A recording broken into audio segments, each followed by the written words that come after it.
Dans ce cabinet de Saint-Denis, l'annonce du Premier ministre jeudi soir a pour le moins surpris. Pour ce praticien qui soigne des animaux depuis 30 ans, avoir recours aux vétérinaires pour la vaccination contre le Covid-19 est surprenant. Lui, s'est décidé, il ne sera pas volontaire. On est en train de réduire la vaccination, l'acte vaccinal, au fait de planter une aiguille et de pousser une seringue. Non. Nous, lorsque nous vaccinons un animal, on le connaît, on l'examine, on a fait une consultation, on est dans un domaine qu'on maîtrise. Je me refuserai toujours à pratiquer, quel que soit que ce soit, sauf une urgence vitale, vraiment si c'était en danger, sur un humain. C'est pas ma formation, c'est pas mon métier.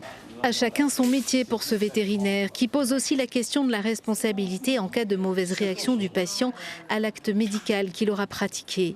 Pour lui, c'est un effet d'annonce et la mesure n'est pas adaptée. En revanche, ce vétérinaire juge plus judicieux le recours aux dentistes qui eux aussi sont appelés à la rescousse pour vacciner dans leur cabinet. Un cabinet dentaire est adapté à des soins encore plus poussés qu'une simple vaccination, puisqu'il pratique aussi de l'anesthésie locale, il pratique de la chirurgie dentaire, et ce sont des gens qui ont reçu une formation. Je vous rappelle qu'ils ont un tronc commun de médecine avant d'arriver au stade de chirurgien dentiste, et ce sont des gens qui ont l'habitude de traiter, entre guillemets, des urgences humaines. Nous traitons des urgences vétérinaires. Alors, se faire vacciner par un vétérinaire, cela vous poserait-il un problème? À en croire ces propriétaires d'animaux, absolument pas. Les études de vétérinaire sont extrêmement difficiles.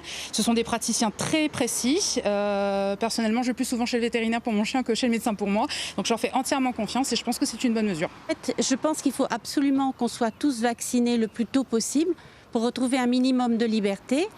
Donc s'il y a le plus de main-d'œuvre possible, qu'on peut le faire à l'hôpital, chez l'infirmier, chez son médecin traitant, chez son vétérinaire, pourquoi pas? Même chez son pharmacien, pourquoi pas? Mais tous les vétérinaires ne sont pas réfractaires à cette mesure de l'État et même s'ils n'ont pas souhaité s'exprimer face à la caméra, ils apporteront leur concours à cette campagne de vaccination dans les centres de l'île.